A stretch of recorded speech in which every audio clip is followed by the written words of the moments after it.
time. It's a word that we hear every day, and it's something we think about constantly. It's something that defines every aspect of our lives, our relationships, our work, our dreams. Time is the currency of life. But here's the thing, time is a finite resource. You cannot buy it.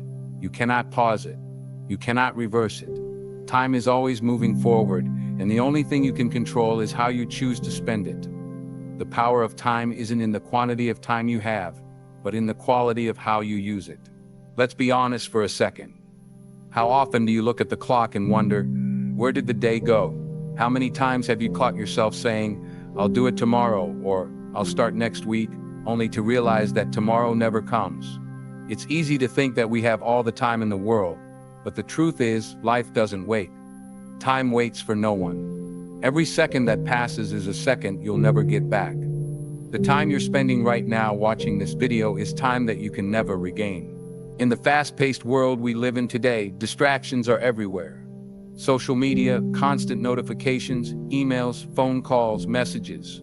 These distractions make it so easy for us to lose track of time. And here's what's crazy. The time you spend mindlessly scrolling through social media or watching videos that don't add value to your life adds up. You might not notice it at first, but over time, those minutes turn into hours, and those hours turn into days, weeks, and even months. And what have you achieved with all that time? Now, take a moment and reflect. When was the last time you were really intentional with your time?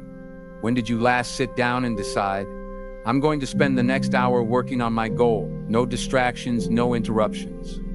You see, it's not just about how much time you have, it's about how you use it. Are you using your time to move you closer to your dreams, or are you letting it slip away day by day without making any real progress? The truth is, we all have the same 24 hours in a day. No one gets more time than anyone else. The difference between those who succeed and those who don't is how they choose to spend that time. Successful people understand this time is their most precious resource. They don't waste it. They use it wisely. They're intentional with their time, and that's why they achieve extraordinary things. Now, let's take a closer look at how you can use time more effectively. The first thing to understand is that time management isn't about squeezing more tasks into your day. It's about being strategic with how you allocate your time. It's about understanding your priorities and making sure that you're spending your time on the things that truly matter. When you don't manage your time, you end up getting caught in a cycle of busyness. But busyness doesn't always equal productivity. You've probably heard the term time management before, but have you ever really thought about what it means? It's more than just scheduling your day. Time management is about deciding what to focus on and what to let go of. It's about being ruthless with your attention and saying no to things that don't align with your values or your long-term goals. Start by identifying what matters most to you. What are the things that are truly important in your life? Is it your family, your health, your personal development, your career? Whatever it is, make sure that your time reflects those priorities. If you're spending more time on things that don't align with your values, then you're essentially wasting your time. But if you focus on the things that matter most to you, that's when you'll start making real progress. Let's talk about prioritization. We live in a world that's constantly demanding our attention. Everyone wants a piece of your time, whether it's your boss, your friends, your family, or social media. But you can't do everything, and you certainly can't do everything well. That's why it's crucial to prioritize the most important tasks in your life. Ask yourself, what are the tasks that will get you closer to your goals? What can you do today that will have the biggest impact? These are the tasks that you need to focus on first. And here's the thing, you don't have to be perfect. Perfectionism is one of the biggest time wasters out there. People often spend hours trying to make something perfect, but in reality, perfection doesn't exist. Instead of striving for perfection, focus on progress. Get something done, even if it's not perfect. As you move forward, you'll learn, adapt, and improve. And that's what really matters. Once you've identified your priorities, the next step is to eliminate distractions. The average person checks their phone over 50 times a day. Think about that. Every time you check your phone, you're wasting time. Time that could be spent working on your goals, building your skills, or nurturing your relationships. Distractions are like little thieves that steal your time without you even realizing it. If you want to take control of your time, you need to eliminate or minimize distractions as much as possible. Start by creating an environment that supports your goals. Turn off your phone notifications, close unnecessary tabs on your computer, and create a dedicated space where you can focus. When you're working, focus entirely on the task at hand. Don't multitask. Studies show that multitasking actually decreases productivity because your brain has to switch back and forth between tasks. Instead, give your full attention to one thing at a time, and you'll accomplish more in less time. But it's not just about working harder or longer. It's about working smarter. One of the most powerful concepts you can use to make the most of your time is the 80-20 rule, also known as the Pareto principle. The 80-20 rule says that 80% of your results come from 20% of your efforts. In other words, not all tasks are created equal. Some tasks will have a bigger impact on your goals than others. Identify those high-impact tasks and put your energy into them. The more you focus on what truly matters, the faster you'll see results. Now let's talk about something that's often overlooked when it comes to time management: being present in the moment. We live in a world that's constantly pulling our attention in a million different directions. We're often thinking about what we need to do next or worrying about what we didn't do yesterday. But true productivity comes from being present.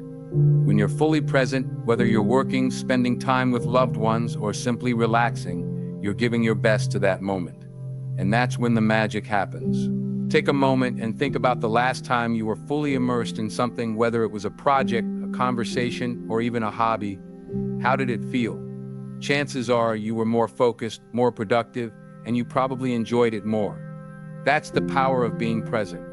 When you're mindful of the present moment, you're able to focus your energy on what really matters, and you'll be amazed at how much you can accomplish. One of the most powerful ways to master your time is to develop consistent habits.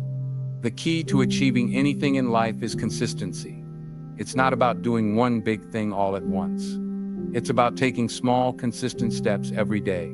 Think about your goals. What's one small action you can take today that will get you closer to your dreams?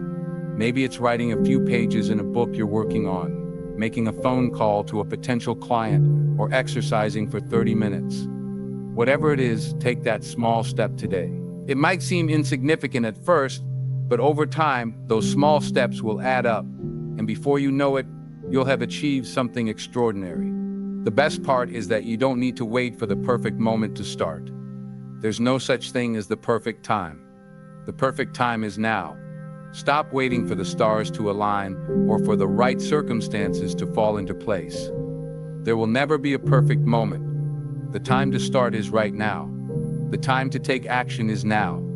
Every second that passes is an opportunity you'll never get back. What are you going to do with that time? You see, time is the most valuable resource you have. It's the one thing you can never get back, so use it wisely. Invest it in the things that matter most to you: your goals, your dreams, your relationships, your health. Don't waste it on things that don't align with your vision for your life. The power of time lies in how you choose to use it. You have the ability to shape your future, but it all starts with how you use your time today. In conclusion, don't let time slip away from you. Be intentional with your time. Focus on what matters most. Eliminate distractions. Be present. And take consistent action every day. Time is a gift, and it's up to you to make the most of it. Remember, it's not about how much time you have, it's about what you do with it. Have you ever found yourself in a situation where you know exactly what you need to do, but just can't bring yourself to get started?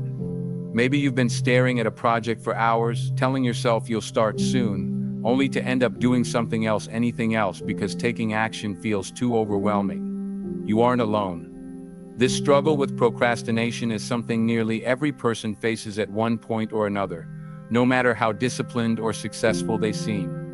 The good news is that you can break free from the cycle of procrastination and force yourself to take action. The truth is, taking action is one of the hardest things for many people.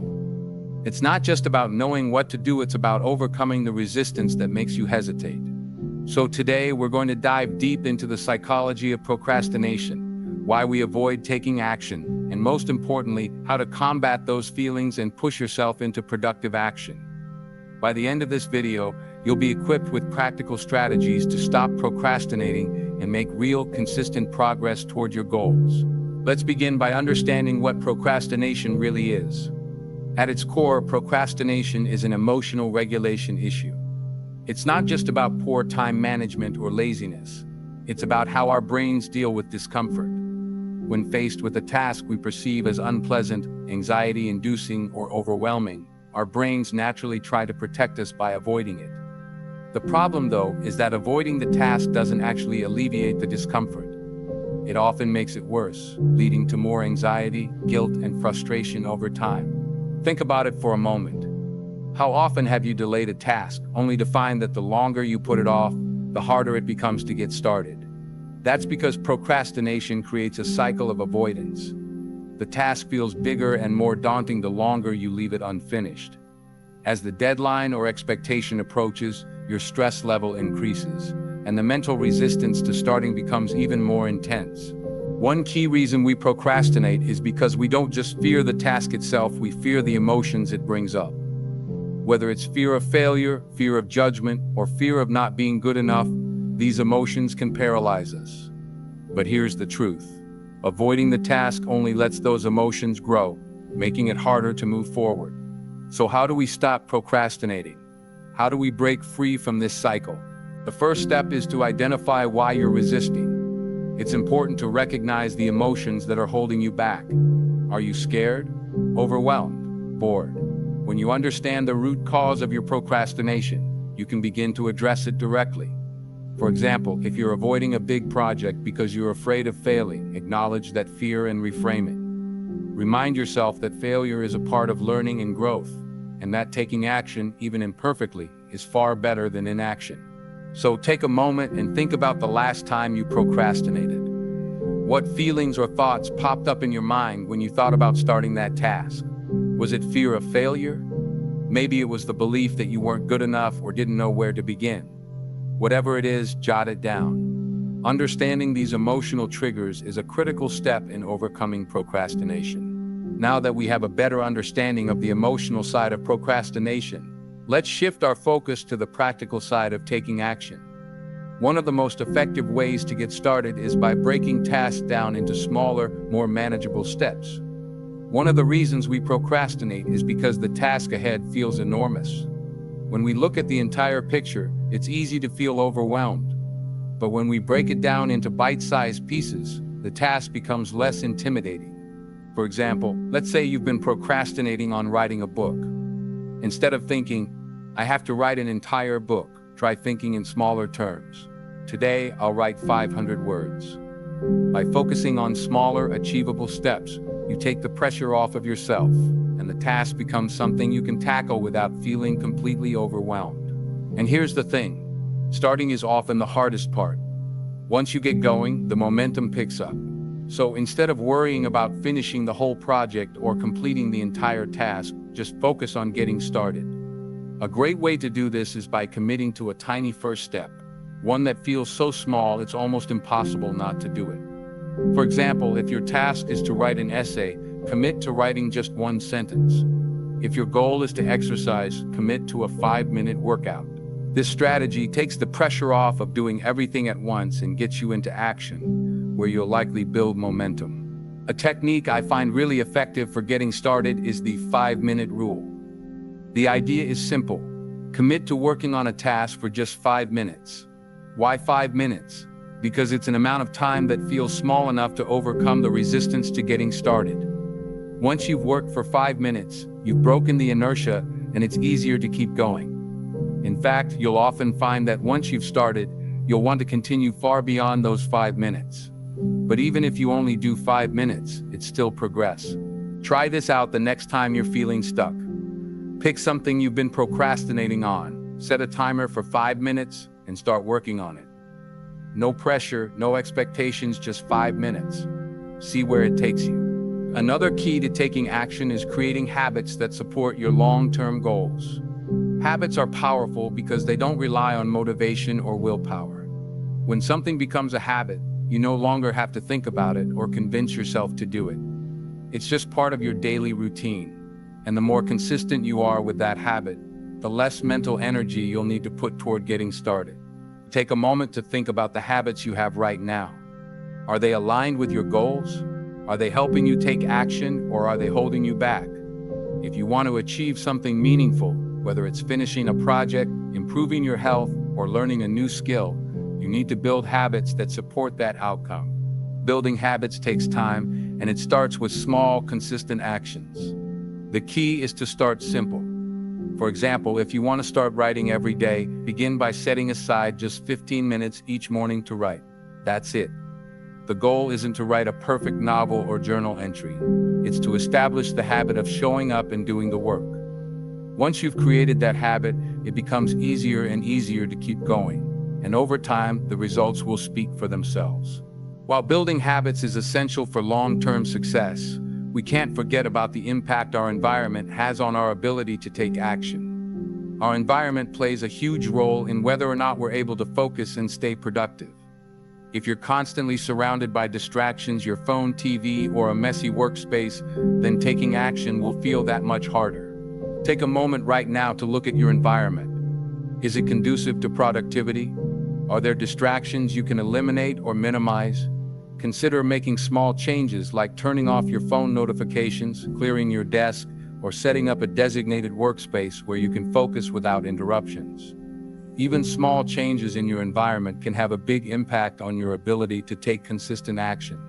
Another huge barrier to taking action is perfectionism. Many people procrastinate because they fear their work won't be good enough. This fear of imperfection can be paralyzing, keeping you from even starting.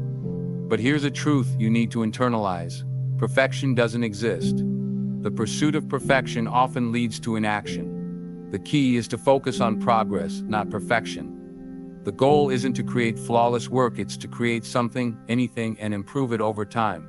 The next time you feel yourself holding back because you're trying to make everything perfect, remind yourself that done is better than perfect. Let go of the idea that everything has to be flawless from the start. Take imperfect action and trust that you can refine and improve as you go. Remember, progress is far more valuable than perfection, and taking action, no matter how messy it is what moves you forward. Finally, let's talk about accountability. One of the most powerful ways to ensure that you take consistent action is by having someone else hold you accountable. It's easy to let yourself off the hook, but when you've made a commitment to someone else, whether it's a friend, a mentor, or a colleague, you're far more likely to follow through. Accountability partners can keep you motivated and give you the encouragement you need to push through difficult days. Find someone you trust, someone who is supportive of your goals, and share your intentions with them. Set up regular check-ins to keep yourself on track. Knowing that someone else is expecting progress from you is a powerful motivator to keep going, even when you don't feel like it. There will be days when motivation is low and the tasks ahead feel daunting. That's normal. Don't rely on motivation alone to push you forward. Instead, rely on your commitment to showing up, even when you don't feel like it. Consistency, even on the tough days, will get you much further than relying on bursts of motivation. So to wrap it all up, here are the key takeaways. Recognize the emotional resistance that holds you back and address it head-on. Break tasks down into small, manageable steps and start with a tiny action. Build habits that support your goals and create an environment that minimizes distractions. Let go of perfectionism and focus on progress. And finally, find accountability to keep you on track. But the most important thing to remember is that taking action is a choice. You have the power to choose action over inaction, progress over perfection, and consistency over procrastination. Every step you take, no matter how small, brings you closer to your goals. The key is to start and to keep going. So right now, I challenge you to take one small action. Pick something you've been procrastinating on and take that first step, no matter how small. Set a timer for 5 minutes, organize your workspace, or just start writing. The most important thing is that you move forward, because once you take that first step, the momentum will carry you. We're talking about life lessons, timeless wisdom that's been passed down through generations from those who have lived through it all. These are the nuggets of advice you won't find in textbooks, but in the hearts and experiences of the people who've walked this earth before us. Life is full of challenges, obstacles, and moments of uncertainty, but the wisdom we can gather from those who have been there before us can make all the difference. These elders, whether they're grandparents, mentors, or older friends, have walked through life's ups and downs, and they've learned things that we often overlook in our fast-paced world. Today, I want to share with you some of the most valuable lessons I've learned from the wisdom of our elders, and I truly believe that after hearing them, you'll see life in a whole new light. So, grab a seat, get comfy, and let's dive deep into 10 life lessons from our elders that will change the way you approach life. First, let's talk about patience. In today's world, patience is something that's often in short supply. We want things now, instant results, immediate gratification. It's so easy to get frustrated when things don't go according to plan or when success doesn't come quickly. But the truth is, the best things in life often take time. And this is something I learned from my own experience and from the elders I've spoken to. One of the best pieces of advice I ever got about patience came from an elderly neighbor of mine. He told me, "Good things come to those who wait, but great things come to those who wait with purpose."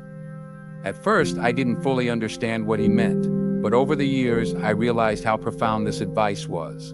Patience is more than just waiting for something to happen. It's about having faith in the process and trusting that things will unfold in their own time. It's about taking the time to reflect, learn, and grow. Think about it, some of the greatest achievements in history didn't happen overnight. People didn't rush to success. They worked, learned, failed, and then tried again. When we rush through life, we miss out on the lessons and growth that come with the journey. So whether you're waiting for a big break, a dream to come true, or for a difficult period in your life to pass, remember that patience with purpose will lead you to places you never imagined. Trust that everything will happen in its own time, and use that time to learn, grow, and become the person you're meant to be. Now let's shift the focus to something that our elders always emphasize: family and relationships. It's so easy to get caught up in the hustle of daily life, work, social media, achievements, and forget about the people who really matter. But when I talk to older generations, one theme is always consistent. Family is everything. I'll never forget a conversation I had with my grandmother. She said, "When all else fails, your family is the one thing you can always rely on." She went on to tell me that no matter how many successes or failures we encounter in life, the people we love and who love us are what matter most. I've seen it myself too, how relationships give us strength during tough times and bring joy during the good times. In today's world, we often take our relationships for granted.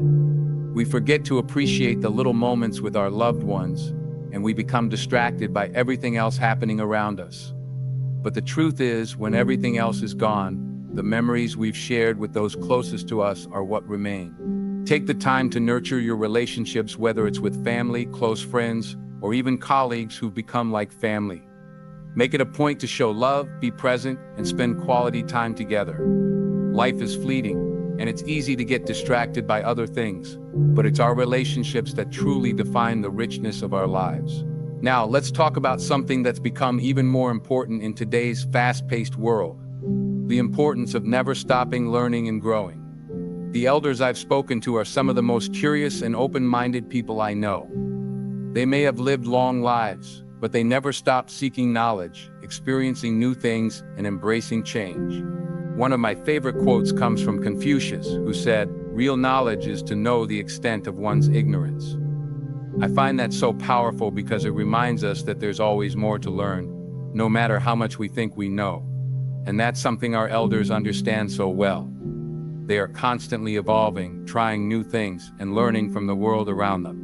Whether it's taking up a new hobby, exploring a new field of study, or simply staying curious about the world, our elders understand that learning doesn't stop when you hit a certain age.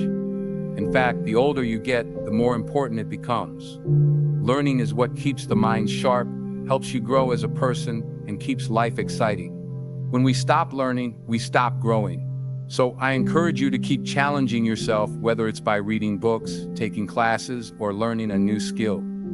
Don't ever let the fear of failure or embarrassment hold you back. The more you learn, the more opportunities you create for yourself, and the richer your life will become. Let's move on to a lesson that's really important, but one we often forget in our pursuit of success. The idea that failure is not something to be feared, but something to embrace. Our elders have been through their fair share of failures, whether in relationships, businesses, or personal goals.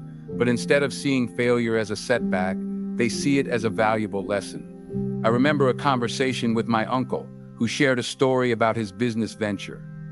It didn't succeed the first time, but instead of giving up, he used that experience to grow. He said, "It's not the fall that matters, it's how you get up." That stuck with me because it's so true. We often think of failure as something final, something that defines us. But failure is just a part of the journey. Each failure is an opportunity to learn. It's a stepping stone toward eventual success. Our elders understand that resilience is key. When you stumble, you don't let it define you, you learn from it, grow stronger, and try again. So the next time you fail at something, don't be discouraged. Instead, take a step back, analyze what went wrong, and use it as an opportunity to learn and improve. Failure isn't the end, it's just the beginning of something better. This next lesson is one I think we can all learn from: letting go of what we can't control. In today's world, we often feel the need to control every aspect of our lives, from our careers to our relationships and everything in between. But the reality is, life is full of uncertainties, and there are many things we just can't control. An elder once told me, "The moment I stopped worrying about the things I couldn't change, my life became a lot easier." That advice really struck me because it's something we all struggle with. We want to fix everything, make everything perfect, and control every outcome. But the truth is, some things are simply out of our hands. Instead of stressing over the uncontrollable, focus on what you can do. Focus on your attitude, your actions, and your perspective.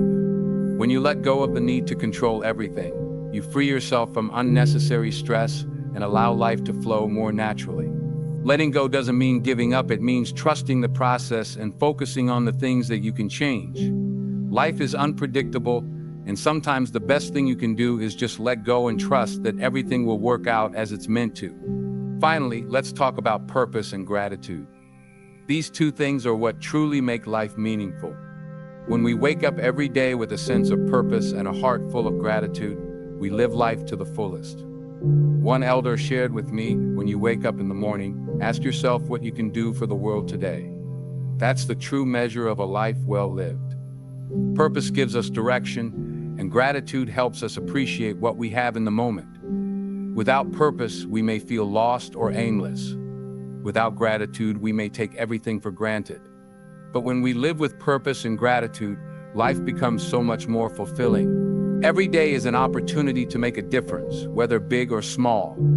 It could be helping someone in need, pursuing a passion, or simply taking a moment to appreciate the beauty around you.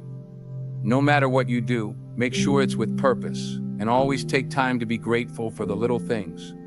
Gratitude doesn't just change your perspective, it transforms your life. So there you have it, some of the most powerful life lessons from our elders. Patience, relationships, learning, resilience, letting go of control, and living with purpose and gratitude. These lessons can completely transform the way you see the world and the way you live your life. As we conclude, remember, life is a journey, and we're all just trying to make the most of it. So let's honor the wisdom of those who've come before us and apply these timeless lessons to our own lives.